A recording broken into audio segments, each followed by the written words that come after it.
Assalamualaikum warahmatullahi wabarakatuh. Perkenalkan, saya Umi Lestari, dipanggilnya Bu Umi. Saya yang sekarang mengajar sosiologi di kelas 10.1 sampai 10.12. Pada pertemuan kali ini, Ibu ingin membahas materi tentang lembaga sosial. Tetapi materi kali ini berfokus pada E.3, yaitu tentang tertib sosial dan penyimpangan sosial. Materi ini nanti akan digunakan untuk PAT di semester genap atau untuk kenaikan kelas. Materi untuk norma sosial dan lembaga sosial heterogenitas sudah pernah dibahas ya. Nah, jadi sekarang yang materi yang terakhir, yang E.3. Tertib sosial dan penyimpangan sosial. Kurikulum Merdeka, fase E, kelas 10, rumpun IPS, mata pelajaran sosiologi, materi lembaga sosial, submateri E.3 tertib sosial dan penyimpangan sosial. Perhatikan gambar berikut ini. Silahkan disimak. Nih, tentang perilaku menyimpang ya. Nah, di sini ya materinya kita bahas E.3.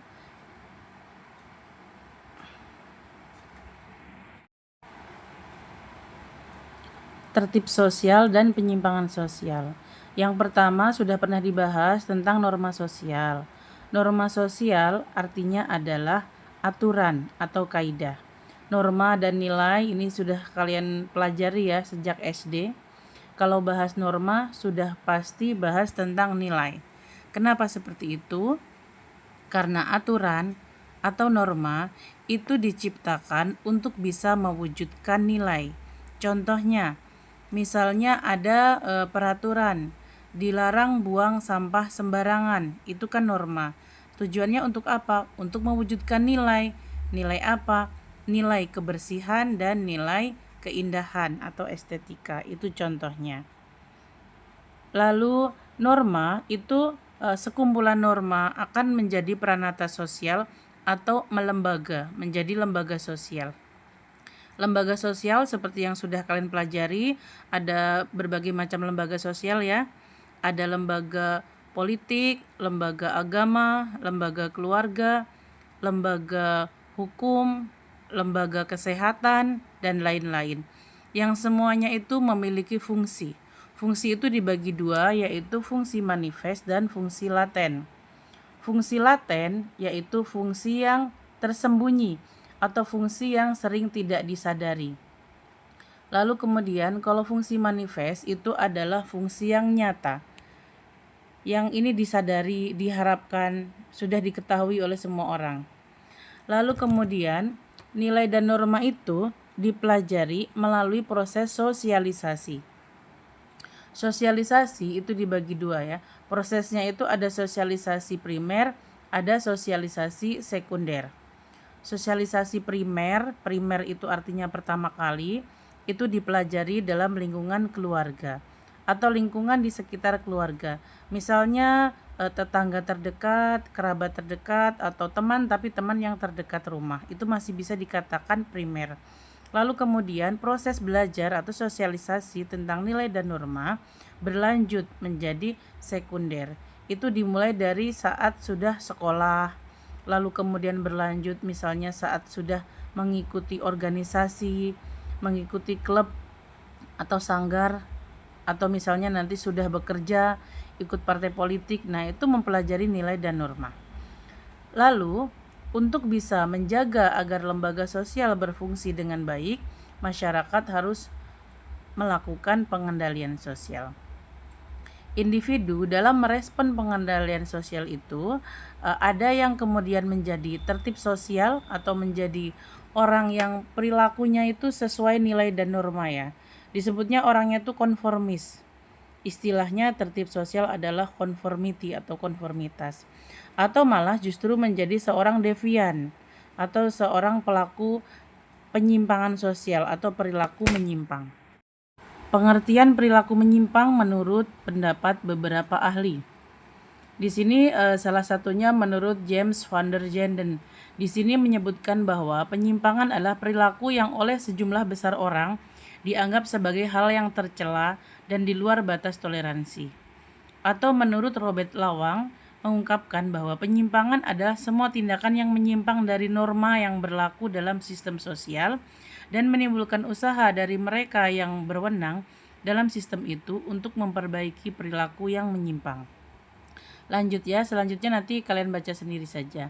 Nah, di sini peta konsepnya ya tentang perilaku menyimpang.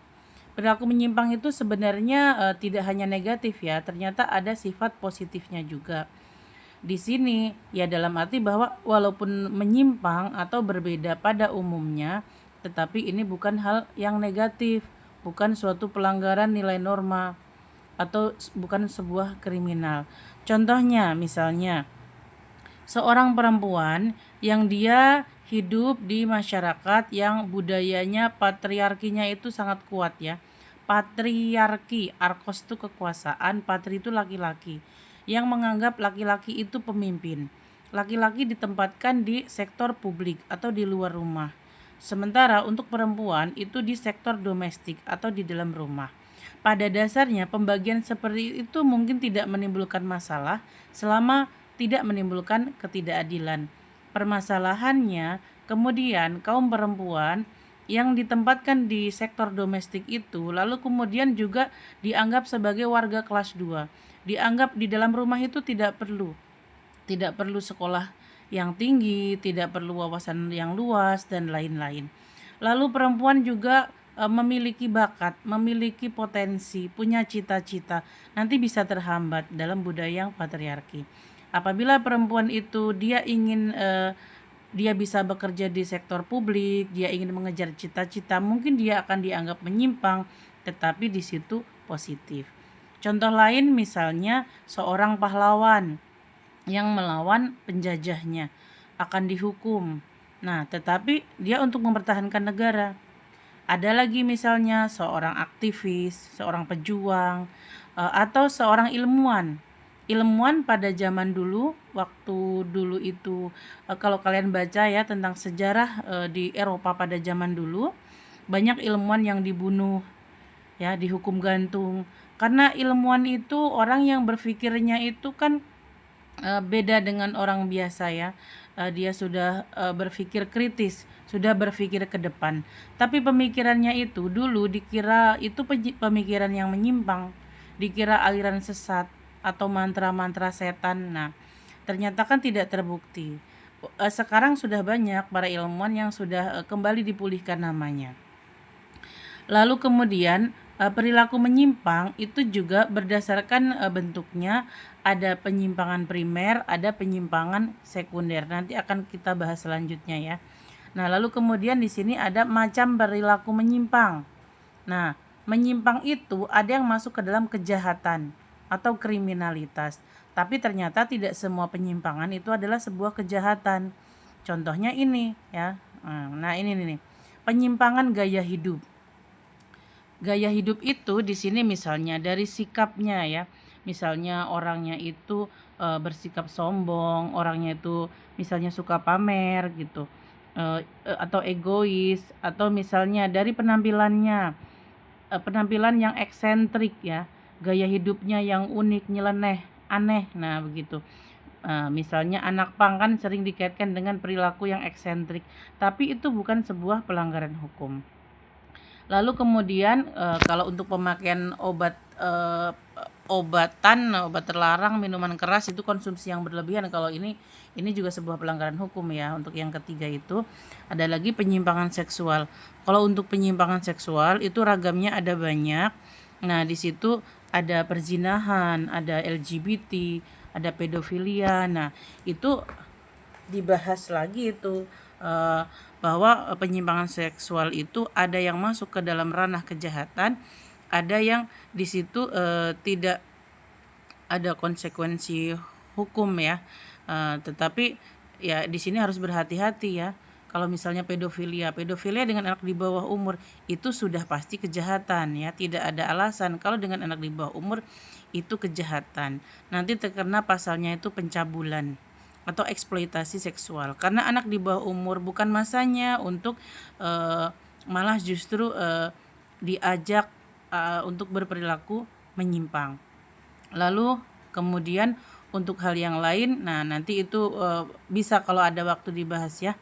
Nah, selanjutnya adalah tentang tipe-tipe kejahatan. Nah, ini kejahatan di sini 4, tapi sebenarnya ada lebih lagi ya. Selanjutnya saja. Nah, ini tipe-tipe kejahatan.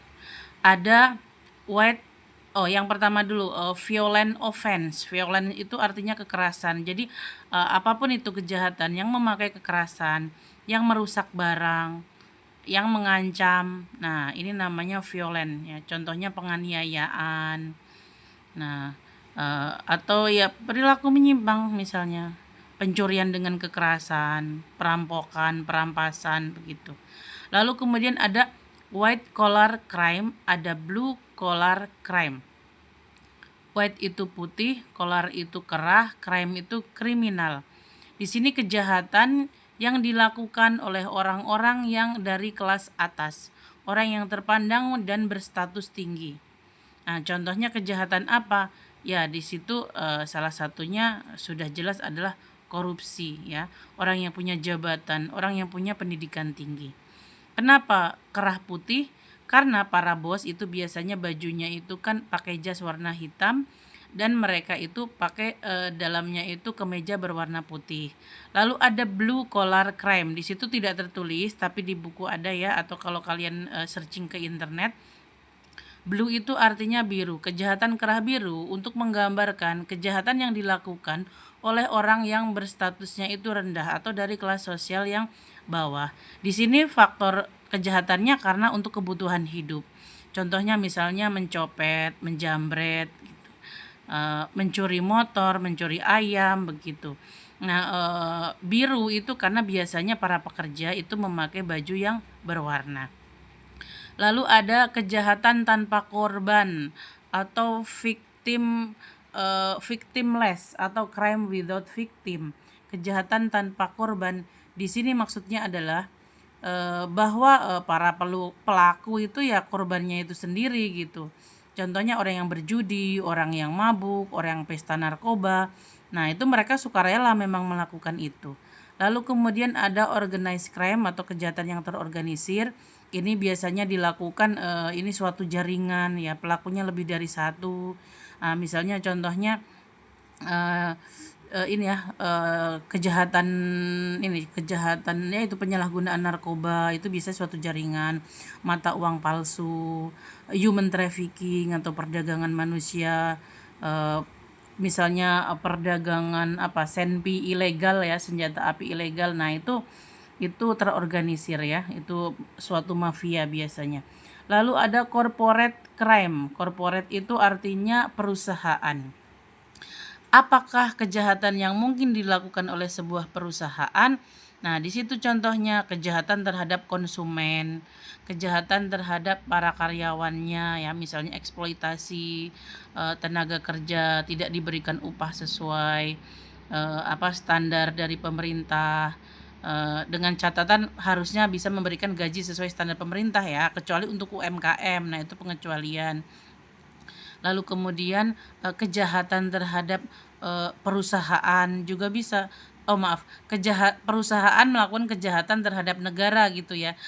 Misalnya tidak membayar pajak sesuai yang seharusnya, misalnya merusak lingkungan. Nah, itu kejahatan-kejahatan yang dilakukan oleh perusahaan. Ada lagi transnasional, jadi kejahatan internasional. Nah, tadi yang organized crime itu juga biasanya transnasional juga itu biasanya ya. Ada lagi cybercrime atau kejahatan di dunia maya. Dan masih banyak lagi kalau kalian searching di internet atau di berbagai buku ya, dari berbagai sumber. Faktor penyebab atau pembentuk perilaku menyimpang. Penyimpangan itu karena apa? Di sini ada 2 faktor ya. Ada eksternal atau faktor dari luar diri seseorang, ada internal, faktor dari dalam diri seseorang. Dari dalam diri ya contohnya misalnya karena ada gangguan mental. Jadi ya orang yang menyimpang itu karena memang memiliki gangguan kejiwaan ya. gitu. Gangguan kejiwaan itu tidak harus orang yang gila seperti di pinggir jalan gitu, tidak ya. Mungkin bisa bisa saja orang yang gangguan mental itu sepertinya dia memang bisa melakukan aktivitas sehari-hari, tetapi memang ada gangguan mental begitu. Lalu ada lemahnya kontrol diri, krisis identitas. Nah, terutama ini makanya kalau kenakalan remaja ya, karena masa remaja itu masih mencari jati diri. Harus bisa untuk berkata tidak terhadap hal-hal yang negatif gitu ya, apabila diajak oleh teman. Nah, itu dari dirinya sendiri itu bagaimana dulu gitu ya. Nah, lalu tidak sanggup menyerap norma dari dirinya sendiri. Nah, kalau ini yang eksternalnya. Nah, eksternalnya itu karena sosialisasi dari sub budaya menyimpang. Jadi misalnya orang yang hidup ya atau bergaul di lingkungan yang punya budayanya itu menyimpang gitu, sub budaya menyimpang. Misalnya mungkin kalian pernah dengar ada yang namanya kampung bandit sampai disebut kampung narkoba. Nah, atau lingkungan prostitusi misalnya. Nah, atau misalnya di rumah kumuh begitu ya, yang di situ itu banyak orang-orang yang bekerja di sektor informal ya. Contohnya misalnya di situ ada preman, ada calo, ada pekerja seks komersil, di situ ada pengamen di perkotaan itu ya. Nah, kalau ditanya apakah di sana adakah norma? Ada. Tapi normanya itu serba permisif. Makanya disebutnya subbudaya menyimpang. Mungkin kalau di daerah lain kalau orang mabuk-mabukan akan ditegur kan. Nah, bisa dilaporkan ke polisi. Tapi kalau di daerah yang subbudaya menyimpang mungkin tidak akan ada yang melaporkan ke polisi gitu. Tetapi ya kalau dikatakan apakah ada aturan, ya tetap ada. Ya mungkin asal misalnya mabuknya itu tidak tidak kemudian kemudian memukuli orang mungkin atau melempar botol minuman ke orang lain. Nah, itu seperti itu. Di lingkungan yang menyimpang itu. Ada lagi proses belajar yang menyimpang. Nah, ini terutama sekarang ya, terutama media sosial ini untuk generasi kalian ini memang godaannya sangat besar ya. Atau bisa juga belajar secara langsung. Ada lagi yang ketiga itu sosialisasi yang tidak sempurna. Sosialisasi yang tidak sempurna ini sosialisasi yang pertama tadi kan dari keluarga ya. Nah, ini misalnya seorang anak yang menjadi perokok karena orang tuanya merokok. Seorang anak yang berperilaku agresif ya, berkata kasar, itu kemungkinan bisa jadi kalau memang sosialisasi tidak sempurnanya tuh dari rumahnya sendiri begitu ya. Eh, Keluarganya sendiri juga berperilaku kasar. Lalu yang keempat itu bisa karena dorongan ekonomi, kesenjangan sosial. Nah, ini faktor-faktor ekonomi sosial ya bisa menimbulkan perilaku menyimpang ya, misalnya pencurian dan lain-lain. Disorganisasi keluarga ya, keluarga yang mengalami keretakan. Bisa broken home atau mungkin di situ ada keluarga yang anggotanya itu ayah kah atau ibu misalnya meninggal atau tinggal jauh. Nah, atau sedang bekerja di luar kota tadi ya misalnya. Nah, kemudian tidak bisa melaksanakan fungsinya sebagai ayah dan ibu gitu untuk memberikan sosialisasi. Atau mungkin disorganisasi keluarga juga bisa saja untuk menyebut keluarga yang sepertinya itu ayah, ibu, anak semuanya tinggal dalam satu rumah tetapi komunikasinya itu bermasalah. Lalu ada lagi perubahan ya, perubahan yang terlalu cepat. Walaupun perubahannya positif tapi kalau terlalu cepat itu kan orang belum tentu siap. Contohnya waktu Indonesia mengalami ini ya perubahan era Orde Baru ke reformasi itu kan sempat mengalami perubahan ya ekonomi dulu kan dari krisis moneter, krisis ekonomi berlanjut menjadi krisis politik, krisis kepercayaan. Indonesia mengalami kerusuhan. Nah, di saat itulah orang ya melakukan saat rusuh itu orang bisa saja mengambil bahan makanan dari gudang, ada yang membakar supermarket dan lain-lain, merusak fasilitas umum. Itulah yang terjadi. Kondisi itu Indonesia sedang rusuh, sedang anarki. Arkos itu penguasa, A itu tidak, seperti seolah-olah itu tidak ada penguasa yang ditakuti. Memang saat itu Indonesia sedang kacau. Lalu bisa saja faktor yang lain ya. Jenis-jenis perilaku menyimpang. Nah, ini tadi sudah dibahas tadi ya, berdasarkan sifatnya ada yang positif, ada yang negatif. Berdasarkan pelaku dari jumlah itu ada individu, ada kelompok. Lalu berdasarkan bentuknya ada penyimpangan primer, ada penyimpangan sekunder. Nah, di sini primer, primer itu yang pertama kali, hanya sementara, tidak berulang. Nah, ini biasanya orang yang dia itu hidupnya pada dasarnya dia itu sebagian besar itu tidak menyimpang, mungkin karena sedang hilaf gitu ya, atau sedang terpaksa gitu ya. Nah, kemudian dia mencuri, misalnya mencuri sesuatu, apa mencuri ayam atau mencuri beras gitu. Kalaupun mencuri ayam juga nanti ayam itu untuk dijual mungkin ya, untuk beli beras gitu, karena memang ini pertama kali gitu. Atau misalnya di sini contoh-contohnya pelanggaran yang ringan ya. Contohnya misalnya terlambat masuk sekolah karena ban motor bocor, menunda membayar pajak karena sedang ada masalah keuangan misalnya, melanggar lalu lintas, tidak pakai helm mungkin karena lupa. Nah, ini masih primer. Di sini harusnya masih bisa ditoleransi. Nah, permasalahannya adalah, nah kadangkala penyimpangan primer masyarakat meresponnya itu seperti seorang pelaku penyimpangan sekunder ya. Nah, di sini kalau sekunder itu penyimpangan yang orangnya itu sudah sering melakukan penyimpangan, sebagian besar hidupnya itu memang menyimpang. Contohnya orang yang misalnya kalaupun dia mencuri, mencurinya itu bukan untuk beli beras, tapi mencurinya itu untuk mabuk-mabukan, untuk berfoya-foya. Nah, di situ ya. Dan itu sudah sering dilakukan. Berikutnya adalah teori perilaku menyimpang. Di sini teorinya ada banyak ya, tapi Ibu akan jelaskan secara ringkas saja agar cepat. Kalau kalian ingin tahu lebih lanjut, lebih mendalam, bisa kalian cari di internet, di YouTube juga banyak sekali sebenarnya pembahasannya tentang teori-teori perilaku menyimpang. Tinggal kalian cari saja ya. Ibu mah di sini meringkas lebih tepatnya. Teori pergaulan yang berbeda. Nah, di sini teori perilaku menyimpang itu maksudnya adalah orang yang menyimpang itu penyebabnya apa gitu. Nah, di sini kalau menurut teori different itu berbeda. Nah, di sini orang yang bergaul, teori yang pergaulannya tuh berbeda. Berbeda di sini tuh maksudnya berbedanya yang menyimpang gitu. Alih budayanya, kultur kultur transmisi transmisi budaya, tapi yang menyimpang gitu.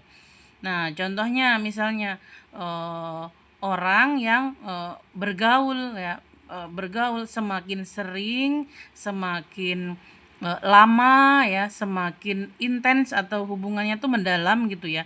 Dengan orang-orang yang sering menyimpang, maka di situ hipotesanya gitu atau asumsinya gitu, itu praduganya itu ya kemungkinan menyimpangnya itu akan menjadi semakin tinggi. Contohnya misalnya siswa yang bolos, pada dasarnya ya itu biasanya memang kalau menurut differential association itu karena sering bergaul dengan siswa-siswa lain yang membolos gitu. Atau sekarang kan sedang banyak LGBT ya. LGBT itu sebenarnya kalau dari ilmu biologinya itu ternyata dari hasil penelitian itu sangat sedikit sekali gitu orang yang terlahir dengan kelainan seksual gitu, misalnya intersex gitu ya, terlahir jenis kelaminnya ganda dan lain-lain, itu sebenarnya sangat jarang sekali. Jadi LGBT itu sebagian besar sebenarnya lebih ke pergaulan. Nah, di sini pergaulan yang berbeda itu salah pergaulan. Lalu kemudian ada teori labeling. Label itu artinya julukan atau cap negatif atau seperti stigma gitu ya. Atau sebutannya pencuri, penipu, pemabuk dan lain-lain. Nah, di sini dikaitkan dengan penyimpangan primer dan penyimpangan sekunder. Pada dasarnya kalau penyimpangan primer itu tadi kan sudah dibahas ya, penyimpangan yang sebenarnya itu baru pertama kali, mestinya masih bisa diberikan toleransi. Hukumannya itu mestinya misalnya hukuman sosial begitu ya, atau hukumannya misalnya apakah diberikan bimbingan gitu ya, bimbingan oleh misalnya oleh Pak RT-nya atau oleh Pak Kiai atau Pak Lurah gitu, ada yang menjamin gitu ya, lalu dibimbing, sering dinasehati dan lain-lain gitu, diberikan pekerjaan. Nah, itu maksudnya. Tapi masalahnya masyarakat itu tuh seringkali sudah mengecap. Bahkan amit-amit ada yang sampai hanya mencuri pisang saja sampai diarak-arak dan lain-lain. Nah, itu kan seperti memberikan cap ya gitu. Padahal bisa jadi dia karena terpaksa melakukan itu. Nah, akhirnya justru sebagai tanggapan atas cap itu, nah si pelaku penyimpang itu kemudian akan mengidentifikasikan dirinya dengan penyimpang. Dia akan merasa kepalang basah gitu. Lalu kemudian dia merasa mau hidup secara baik, mencari uang dengan cara legal, dengan cara halal mungkin sudah sulit ya, eh, orang tidak memberikan kesempatan lagi.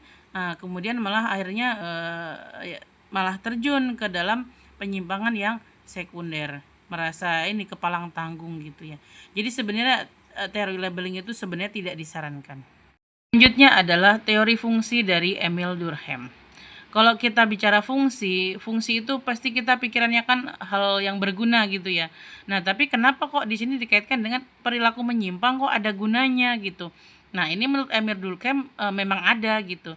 Nah, kita baca dulu ya. Di sini dikatakan bahwa kesadaran moral setiap orang itu katanya berbeda satu dengan yang lain, dipengaruhi faktor lingkungan, fisik, keturunan. Dikatakan orang yang berwatak jahat itu akan selalu ada. Nah, untuk pendapat ini sih kalian terserah kalian mau setuju atau tidak ya. Kita itu boleh setuju atau tidak dengan pendapat ahli, tapi yang pasti adalah kita harus memahaminya. Kita tahu dan kita memahami, tapi kita memang tidak harus setuju. Nah, lalu yang terakhir ini, nah inti dari teori fungsi itu kalimat terakhir nih, bahwa kejahatan itu perlu. Kenapa perlu? Karena adanya kejahatan, maka moralitas dan hukum dapat berkembang secara normal. Maksudnya bagaimana? Maksudnya adalah contohnya gini, sekarang ini kalau orang melakukan kejahatan itu ada yang namanya undang-undang ITE kan. Nah, dulu sekitar 20 tahun lalu, 30 tahun yang lalu, atau apalagi 40 tahun yang lalu, sewaktu internet belum berkembang pesat, itu jarang sekali kan ada kejahatan di internet, makanya undang-undangnya juga belum ada gitu. Undang-undangnya ada karena apa? Karena sudah banyak kejahatan. Disitulah maksudnya bahwa produk hukum itu bisa timbul hukum baru, bisa berkembang begitu. Untuk moralitas, nah ini contohnya misalnya sedang marak ada pencurian, ada penculikan anak. Nah, awalnya masyarakat yang mulai cuek gitu ya, individualistis lah. Lalu kemudian itu menjadi lebih peduli satu dengan yang lain. Nah, itu kan moralitasnya itu kan tergugah. Atau misalnya yang kasus misalnya nenek-nenek hanya mencuri piring 6 biji ya, atau misalnya yang anak yatim piatu itu yang mencuri pisang itu karena kelaparan, masa sampai diarak-arak. Nah, di situ itu kan menimbulkan keprihatinan ya. Banyak masyarakat yang moralitasnya itu tergugah. Akhirnya banyak yang kemudian memberikan bantuan dan lain-lain. Dan orang menjadi lebih peduli dengan tetangganya. Jangan sampai ada yang kelaparan. Karena memang kan itu menjadi tanggung jawab negara, tanggung jawab bersama. Kalau dari segi agama juga, kalau yang agama Islam di situ dosa semua kan itu tetangganya, lalu para pemerintahnya itu salah itu. Kalau kenapa bisa sampai ada anak yatim piatu, bisa sampai kelaparan gitu, harusnya kan diutamakan untuk menerima bantuan sosial. Teori tipologi adaptasi menurut Robert Merton. Di sini Robert Merton itu berfokusnya pada cara ya, tujuan dan cara. Nah, untuk yang nomor satu ini yang tidak menyimpang, ini namanya konformitas. Tadi kan konformitas itu orang yang dia itu sesuai perilakunya itu ya, ucapannya, pikirannya, ucapannya, perilakunya sesuai nilai dan norma. Nah, ini konformis. Cara dan tujuan yang dipakai itu sesuai dengan apa yang diharapkan oleh masyarakat. Contohnya, ingin bertujuan nilai bagus dengan cara belajar, ingin kaya dengan cara bekerja yang legal, yang halal begitu. Itu konformis. Lalu 2 sampai ke 5 ini yang menyimpang ya. Inovasi apabila dia itu apabila seseorang itu punya di sini tujuan yang sesuai dengan nilai budaya. Nah, tujuannya benar, nah tapi caranya salah gitu. Contohnya misalnya ingin nilai bagus dengan cara mencontek, ingin kaya dengan cara korupsi, atau di sini contohnya ingin memiliki SIM ya, caranya kalau ingin bisa pakai kendaraan, nah tetapi dengan cara memakai calo. Lalu ada ritualism atau ritualisme. Kalau dia itu caranya benar, dia caranya itu dia mengikuti apa yang sudah ditetapkan gitu oleh masyarakat gitu ya secara legal. Tetapi tujuannya, nah tujuannya tuh dia tidak terlalu paham gitu. Misalnya contohnya di sini orang yang misalnya anak sekolah, dia itu usia sekolah. Nah, dia bersekolah seperti apa yang sudah ini ya caranya anak sekolah itu bagaimana ya sekolah. Orang yang bekerja, dia bekerja gitu kan di sebuah perusahaan misalnya. Tetapi dia tidak terlalu paham tujuannya tuh untuk apa gitu. Lalu ada pengasingan diri atau pengunduran diri ya, retreatisme. Contohnya, orang yang mundur. Nah, misalnya gini. Orang apabila membuat usaha lalu mengalami kebangkrutan, mestinya kan dia berusaha ya, bagaimana agar usahanya itu menjadi sukses gitu. Tapi kalau orang yang mengundurkan diri itu justru dia malah menyerah ya, lalu mundur. Misalnya menjadi pecandu alkohol dan lain-lain. Atau kalau di sini contohnya ini seorang siswa yang dinyatakan tidak lulus ujian negara, lalu dia marah, lalu dia bukannya belajar bagaimana agar nanti biasanya kan ada ujian susulan, agar lulus dia justru membakar gedung sekolahnya. Ada lagi pemberontakan, rebel, seorang pemberontak. Ini kalau ini tujuan dan cara itu dia menolak ya yang sudah ditetapkan oleh masyarakat itu dia tolak dan dia menggantinya dengan tujuan yang baru atau tujuan yang lain. Contohnya misalnya eh, pemberontak negara. Nah, itu kan berbeda dengan seorang konformis ya. Misalnya warga negara yang baik adalah menjaga persatuan dan kesatuan negaranya. Nah, tapi seorang pemberontak dia punya tujuan baru gitu. Dia ingin membuat negara sendiri. Nah, lalu kemudian caranya ya caranya dengan cara sendiri gitu. Misalnya dengan mengangkat senjata atau misalnya dengan lobby internasional. Nah, itu maksud dari kata rebellion atau pemberontak dalam rumah ya. Walaupun iya benar, pemberontak tuh ternyata tadi penyimpangan itu tidak pasti negatif ya.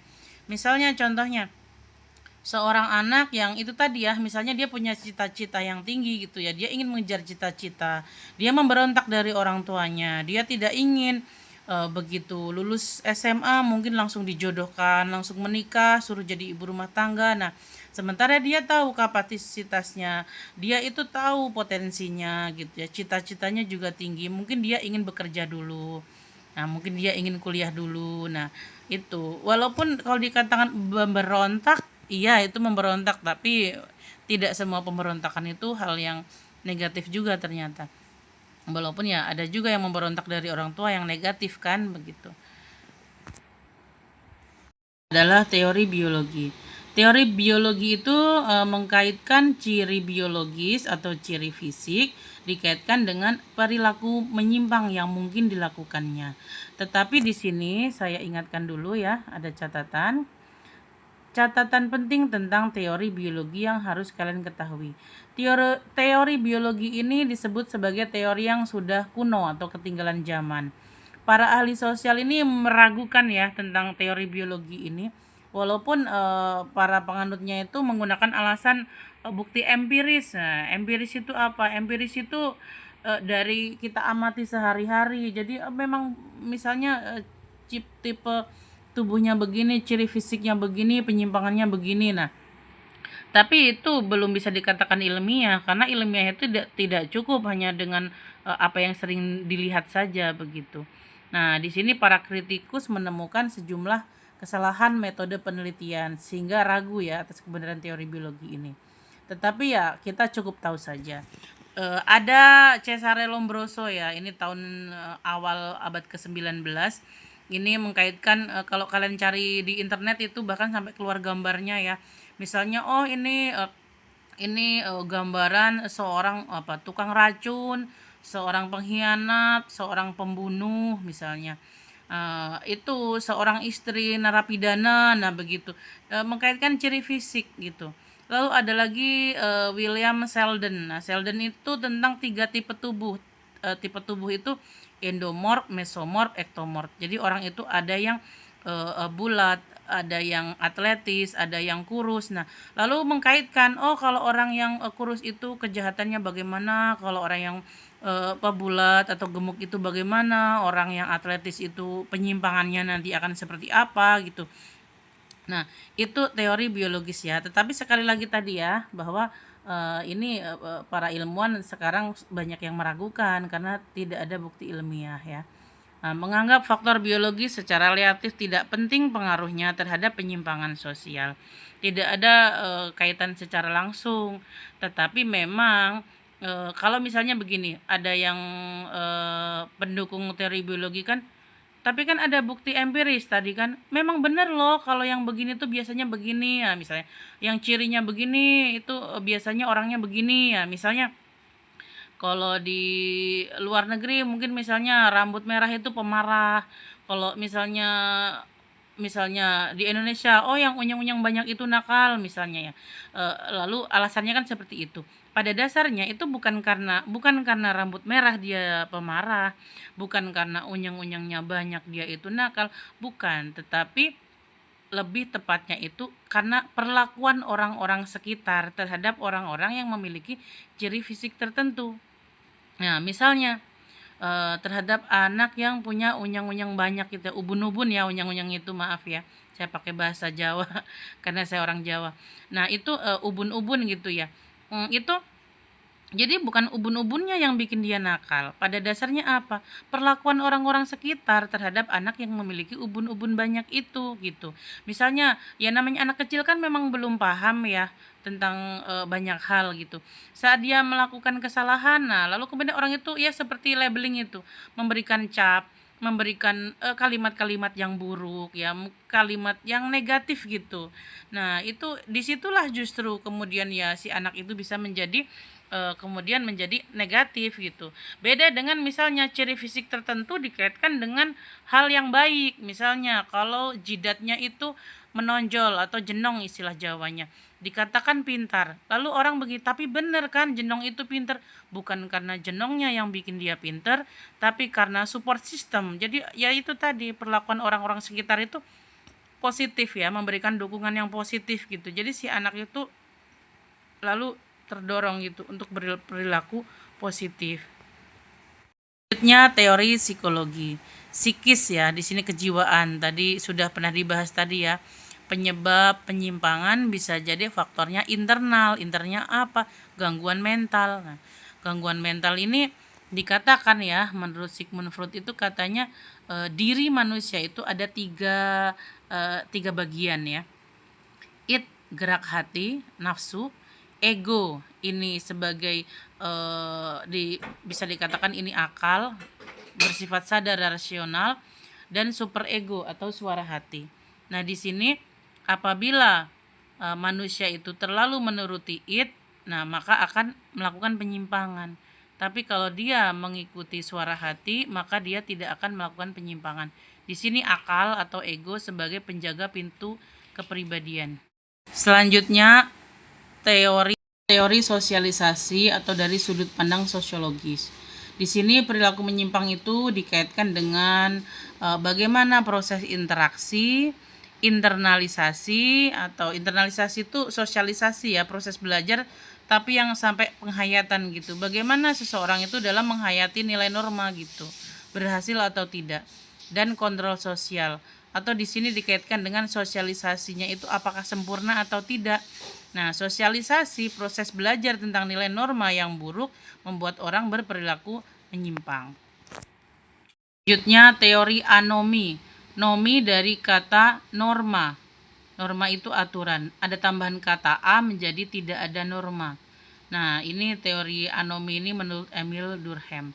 Orang itu menyimpang ya, karena kondisi itu sedang seperti seakan-akan tidak punya aturan. Kondisi biasanya suatu negara atau masyarakat yang sedang mengalami krisis, atau misalnya sedang ada pergantian kekuasaan ya, atau ya ini Indonesia waktu contohnya itu ya Mei 98 itu yang saya bahas di awal itu kan banyak kerusuhan, orang yang menjarah toko dan lain-lain itu bukan narapidana lepas, tapi itu mereka masyarakat biasa yang mungkin mereka itu punya pekerjaan begitu ya, tidak pernah melanggar hukum sebelumnya gitu. Tapi dalam kondisi krisis, nah inilah yang terjadi. Orang itu bisa saja melakukan perusakan dan lain-lain karena saat itu kondisi sedang chaos ya, sedang mengalami inflasi, perusahaan banyak yang bangkrut, orang di PHK. Nah, orang panik gitu ya, panik kalaupun pegang uang juga apakah barangnya ada. Uang juga mata uang rupiahnya kan turun drastis. Nah, disitulah menimbulkan permasalahan ya. Bahkan kemudian meluas sebenarnya ya, dari ini ya, dari mahasiswa menuntut Pak Harto turun, terjadi pergantian ya, era dari Orde Baru ke reformasi. Nah, dari krisis politik berlanjut jadi krisis sosial, kerusuhan, lalu kemudian ini ya etnis Tionghoa dikambing hitamkan dalam krisis gitu ya. Terjadilah kerusuhan yang menyasar pada properti ya dan orang-orang Tionghoa. Nah, itu lalu kemudian meluas lagi ya, ada konflik SARA ya, konflik Sambas, Sampit di Kalimantan ya, antara suku asli dan suku pendatang. Lalu ada konflik Poso ya, konflik Poso, konflik Ambon antara agama ya, Islam dengan Kristen. Nah, itu masih dalam ini dalam tahun-tahun Indonesia krisis itu dari 98 sampai 2002 itu. Konflik. Teori konflik di sini ada Karl Marx ya. Teori konflik itu dibagi dua ya. Ini materinya ini sama dengan materi yang heterogenitas ini. Heterogenitas kan ada pelapisan, ada diferensiasi. Masyarakat itu ada stratifikasi kan lah, lapisan masyarakat. Misalnya tingkat kekayaan begitu, tingkat pendidikan, tingkat kekuasaan. Nah, di sini contohnya adalah konfliknya tuh antara kelas sosial. Contohnya konflik antara pengusaha atau pemilik perusahaan dengan pekerjanya atau buruhnya. Kalau konflik yang ini tadi yang kelas sosial itu vertikal ya, kedudukannya itu kan tingkatan. Ada konflik yang horizontal, yang setara, disebutnya konflik budaya. Contohnya itu konflik antar agama, konflik antar suku, ras ya. Rasisme, orang yang rasis itu juga adalah orang yang menyimpang kan gitu. Orang yang membenci suku lain, membenci daerah lain misalnya. Nah, itu juga adalah seorang penyimpang itu. Membenci golongan lain, ormas lain begitu. Ada lagi selain SARA kan ada gender ya, seksis, orang yang sering merendahkan gender lain gitu ya. Nah, itu juga dia seorang yang menyimpang itu konflik budaya juga. Pengendalian sosial. Cara pengendalian sosial dilakukan oleh siapa saja ya, di sini meliputi ya institusi dan non institusi, bisa lisan ya, bisa simbol, atau malah dengan cara kekerasan. Mengendalikan pakai kekerasan memang bisa timbul masalah baru ya. Nah, tetapi bagaimanapun itu ya itu diakui sebagai salah satu cara pengendalian juga. Misalnya tadi kerusuhan, tawuran. Nah, kadang-kadang itu sulit ya kalau dengan himbauan. Nah, akhirnya kemudian dengan cara-cara kekerasan gitu. Misalnya disiram pakai water cannon ya, air yang aliran besar itu untuk mengusir orang yang rusuh, atau misalnya ada gas air mata ya, atau mungkin siswa yang tawuran lalu dibawa ya oleh polisi. Nah, itu contohnya. Bisa juga pengendalian sosial itu dengan memberikan imbalan dan hukuman ya, reward ya, bagi yang berperilaku baik, dan punishment, hukuman bagi yang menyimpang. Lalu ada yang dengan cara formal, contohnya ya secara hukum. Ada yang non formal. Non formal tuh contohnya ya sanksi sosial gitu ya, atau sanksi agama. Lalu ada sosialisasi, bisa dengan suatu tekanan sosial. agar tunduk gitu ya pada aturan. Lalu dilakukan oleh siapa? Oleh polisi, pengadilan, oleh lembaga adat, atau oleh tokoh masyarakat. Jenis-jenisnya ya ini kepolisian yang menangkap, menjaga ketertiban, kejaksaan itu yang menyelidiki ya, memeriksa suatu kasus. Lalu ini pengadilan yang mengadili, lembaga adat tadi informal ya, tokoh masyarakat itu informal. Lalu bentuk pengendaliannya seperti apa ya? Ini bisa dengan cara pendidikan, teguran, termasuk sebenarnya gosip, sindiran, ejekan itu juga hal yang negatif juga. Tetapi bagaimanapun itu bentuk pengendalian juga, itu sanksi sosial gitu. Mungkin ya dengan cara seperti itu cara untuk mengendalikan masyarakat juga begitu. Mungkin dengan menakut-nakuti, intimidasi, dengan pengucilan atau ostrasisme, atau dengan meminta bantuan pihak lain atau fraudulence. Tentang sifat pengendalian sosial. Itu ada yang bersifatnya itu pencegahan ya. Jadi sebelum terjadi penyimpangan namanya preventif. Contohnya pemuka masyarakat mengingatkan agar jangan misalnya jangan melakukan tindakan anarkis, misalnya setelah pemilu, misalnya jangan melakukan kerusuhan gitu maksudnya. Atau misalnya tentang mabuk-mabukan. Nah, di sini himbauan gitu ya, jangan melakukan ini saat tahun baru misalnya, itu preventif, itu sebelum, atau malah sudah terjadi baru dilakukan upaya pengendalian sosial represif. Represif itu mengembalikan keserasian yang terganggu. Di sini sudah terjadi penyimpangan ya. Yang contohnya ditahan, ditangkap, dirazia. Lalu cara pengendalian sosial, kalau tadi kan sifat, ini cara. Caranya itu dengan cara apa? Dengan cara ajakan, persuasif atau bimbingan ya, dengan cara yang lembut gitu. Atau dengan cara yang kekerasan tadi, koersif tadi ya. Contohnya tadi dengan gas air mata. Lalu ada jenis pengendalian sosial. Jenisnya ada dua, yaitu dengan kompulsif atau pervasi. Kompulsif itu menciptakan kondisi ya sedemikian rupa sehingga individu atau kelompok itu terpaksa taat atau mematuhi nilai dan norma. Diciptakan iklim gitu yang kondusif. Lalu ada pervasi. Sifat pengendalian sosial. Pengendalian sosial itu bisa bersifat upaya pencegahan, bisa represif. Pencegahan itu berarti sebelum terjadi. Nah, cara mencegahnya ya dengan himbauan misalnya ya, nasihat begitu, sosialisasi. Lalu ada yang setelah terjadi. Nah, ini represif, upaya setelah terjadi penyimpangan bagaimana dikembalikan agar kembali serasi. Contohnya ya penyimpangannya sudah terjadi lalu ditangkap, dirazia, ditahan begitu.